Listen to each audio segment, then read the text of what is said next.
It's good to see you. If I were in Papua New Guinea, I would have to say that again. Good morning, everyone. A few responses there. Welcome along this morning to our special church service this morning. It's a real joy to be here. See a few more people in the body of the church today. Welcome to you all. I think we've got some visitors. Welcome to you. It's good to see you here. May God bless you as you fellowship with us. And of course, welcome to all of our regular members. I pray, as you will, no doubt, that God will be with us and bless us here this morning.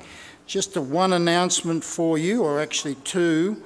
The ADRA appeal begins today. Steve Bartlett says that although it begins officially today, the Pathfinders will be out next Sabbath collecting. It goes on until the 20th.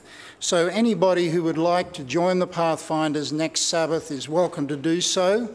That's a message from Steve. And Pastor Mark would also like to say something this morning. Thank you, Scott. Yes, I'm going to ask for your participation this morning. While I'm doing that, I'll just ask the deacons to start handing out pieces of paper to the Rockhampton members. There's some upstairs as well. It's that time of year when we need to appoint a nominating committee. The way we do that is that you get to choose the people that will have the responsibility of selecting names for the nominating committee. That's our task today. So what I want you to do is take the piece of paper and a pencil. If you don't have one, if you've got your own pen, you can use that. And I'd just like you to write down 5 names on that piece of paper who you are confident will do a good job in choosing the nominating committee.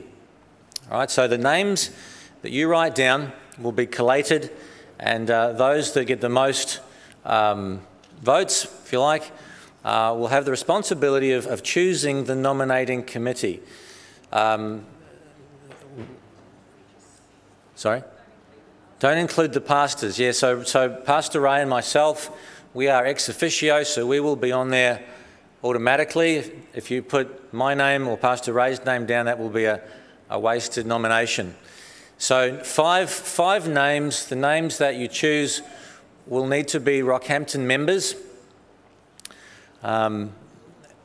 So five names, those who you feel will do a good job of selecting the nominating committee.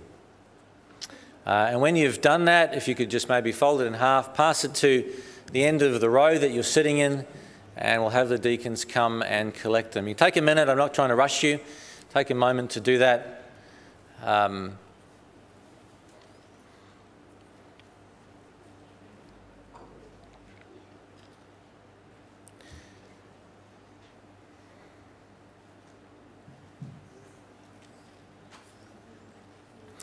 If you can't think of 5, don't try and come up with names that you don't think are suitable. If you can only think of 2 people that are suitable, or in your mind suitable, just put 2 names down. If you can think of 6 or 7, unfortunately I need to limit you to 5. But names that you think would do well in choosing people for the nominating committee. Okay, so once we've got those names collated, those that you have selected will meet together. They will come up with 7 names for the nominating committee, and then those 7 names will be brought before the church. You'll have the opportunity to vote on who the nominating committee will be, and then they will get to work and begin the process of appointing officers for 2018.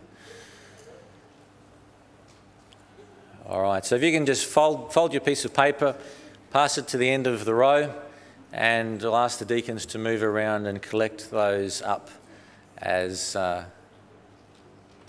soon as we can. Thank you.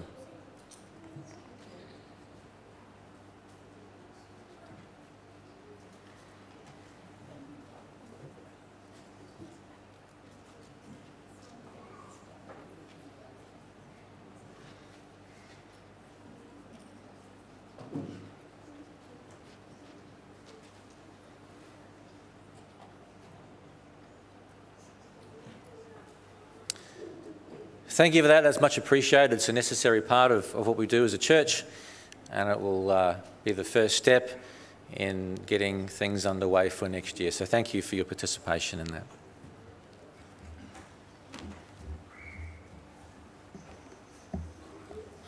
All right, thank you very much. Could I just ask you as we begin our worship this morning to look with me at Luke chapter 15, please. Luke chapter 15. And I'm just going to look here at one parable. There are a number of parables in this chapter that we could look at about things that have been lost. Things that have been lost and recovered. And I'm starting here, Luke 15 verse 1. It says, "Now the tax collectors and sinners were all drawing near to hear him, and the Pharisees and the scribes murmured, saying, 'This man receives sinners and eats with them.'" So you can see there was Pharisees and scribes. They wanted to avoid people who they regarded as unclean. But I want to skip over the parable of the lost sheep and come down to verse 8, the parable of the lost coin. "Or what woman having 10 silver coins, if she loses one coin, does light a lamp and sweep the house and seek diligently until she finds it?